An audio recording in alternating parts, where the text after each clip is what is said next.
Pemirsa, Dinas Kesehatan Provinsi DKI Jakarta mengungkap 2 temuan kasus gagal ginjal akut progresif atipikal pada anak di Jakarta. Meski BPOM menyatakan hasil uji lab pada sampel obat sirup merek Praxion aman digunakan, peredaran obat sirup tersebut tetap ditarik dari peredaran. Berikut catatan sepekan, gagal ginjal anak kembali mengancam.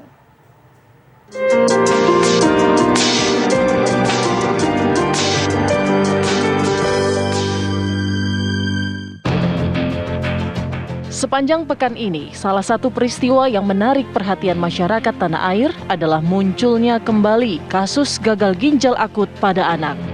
Terjatuh 2 kali di lubang yang sama, rasa-rasanya begitu kalimat yang tepat untuk menyoroti munculnya kembali kasus gagal ginjal akut pada anak di Jakarta. Awalnya, Dinas Kesehatan Provinsi DKI Jakarta mengungkap 2 temuan kasus gagal ginjal akut progresif atipikal pada anak berusia 13 bulan dan 7 tahun di 2 wilayah, yakni Jakarta Timur dan Jakarta Barat.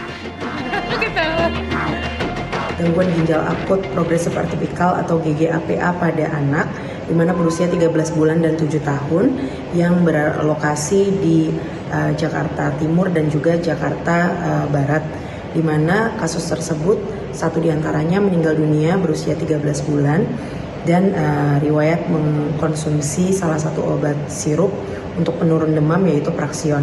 Setelah 25 Januari mengkonsumsi obat yang pertama. Temuan 2 kasus gagal ginjal di Jakarta juga diakui PLT Gubernur DKI Jakarta, Heru Budi Hartono.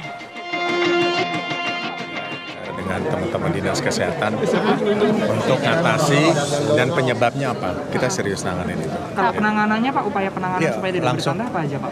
Ya itu kan koordinasi dengan Kementerian Kesehatan. Pertama penyebabnya apa, apakah penyebabnya seperti yang lalu, ada beberapa obat ya, saya nggak masuk ke ranah itu, tapi nanti 2 ini kita cek. Badan Pengawas Obat dan Makanan BPOM mengaku kerja cepat setelah menerima data kasus gagal ginjal akut baru di Jakarta. Hasil uji laboratorium 7 sampel pada obat sirup Praxion pada 2 Januari hingga 3 Februari yang dilakukan BPOM disebut memenuhi syarat Farmakope Indonesia alias aman digunakan sesuai aturan pakai. Berkaitan dengan kasus GGAPA pada Februari 2023, Badan POM telah mendapatkan informasi pada 2 Februari 2023, yaitu adanya sirup obat yang diduga menjadi penyebab kasus GGAPA. Badan POM melakukan langkah-langkah responsif, profesional, berbasiskan sains, dengan data dukung lengkap, kemudian melakukan investigasi penelusuran, pengambilan dan pengujian sampel, dan pemeriksaan ke sarana produksi. Badan POM telah melakukan penelusuran sampling dan pengujian terhadap sampel pada tanggal 2 hingga 3 Februari 2023 sebagai berikut. Sampel pertama adalah sampel sirup obat sisa obat pasien. Kemudian sampel sirup dari peredaran. Sampel sirup dari tempat produksi yang merupakan retain sample dengan nomor batch yang sama dengan sampel yang dikonsumsi oleh pasien. Kemudian sampel sirup dengan batch yang berdekatan dengan sampel sirup sisa obat pasien. Kemudian sampel bahan baku sorbitol yang digunakan dalam proses produksi dan sampel sirup lain yang menggunakan bahan baku dengan nomor batch yang sama. Ada 2 jenis produk sirup. Keseluruhan total merupakan 7 sampel sirup yang terdiri dari sampel sirup dan bahan bakunya. Di atas telah dikirim ke Laboratorium Pusat Pengembangan Pengujian Obat dan Makanan Nasional, Badan POM, untuk dilakukan pengujian. Sebagai bagian dari proses investigasi, Badan POM juga telah melakukan pemeriksaan pada tanggal 3 Februari 2023 ke sarana produksi terkait cara pembuatan obat yang baik yang meliputi aspek penting penjaminan mutu antara lain pengujian mutu bahan baku dan sirup obat, proses produksi, kualifikasi pemasok, termasuk pemastian rantai pasok, dan dari hasil pemeriksaan tersebut disimpulkan bahwa sarana produksi masih memenuhi persyaratan CPUB. Perlu kami sampaikan dari hasil pengujian terhadap 7 sampel yang tadi sudah disebutkan, hasil semua pengujian sampel tersebut adalah memenuhi syarat. Artinya memenuhi syarat sesuai dengan ketentuan atau standar yang ada di Farmakope Indonesia. Ikatan Dokter Anak Indonesia (IDAI) pun menginstruksikan kepada seluruh dokter spesialis anak di Indonesia untuk menghentikan sementara penggunaan obat sirup dengan merek Praxion. Menginstruksikan pada seluruh anggota IDAI untuk sementara menghentikan dulu penggunaan obat sirup dengan merek Praxion ini sampai nanti ada hasil resmi dari yang berwenang.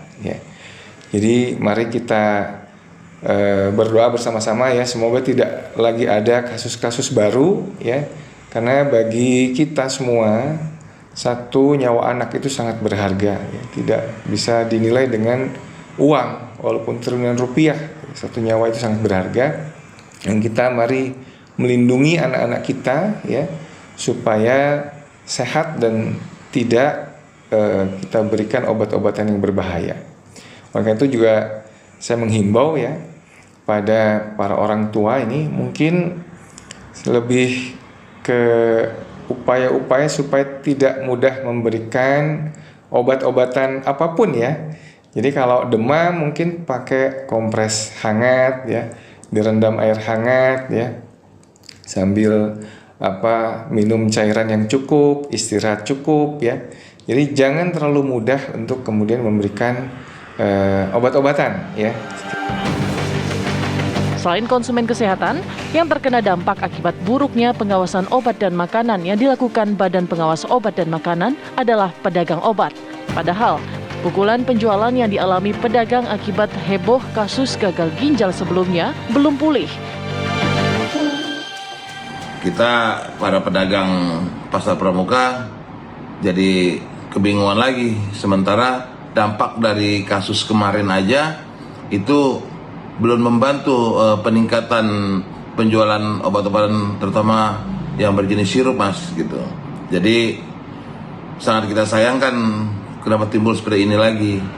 Sementara yang saya tahu itu kan Praxion itu ada kontraindikasi segala macam kalau ada penyakit hati atau segala macam. Apakah orang tua atau dokter yang memberikan resepnya atau memberikan obat tersebut itu sudah mengetahui kontraindikasinya apa ke pasien tersebut gitu loh. Jadi kita cukup kaget, pasar pramuka cukup kaget gitu loh. Dan juga cukup prihatin kenapa kok sampai saat ini ada lagi gitu loh.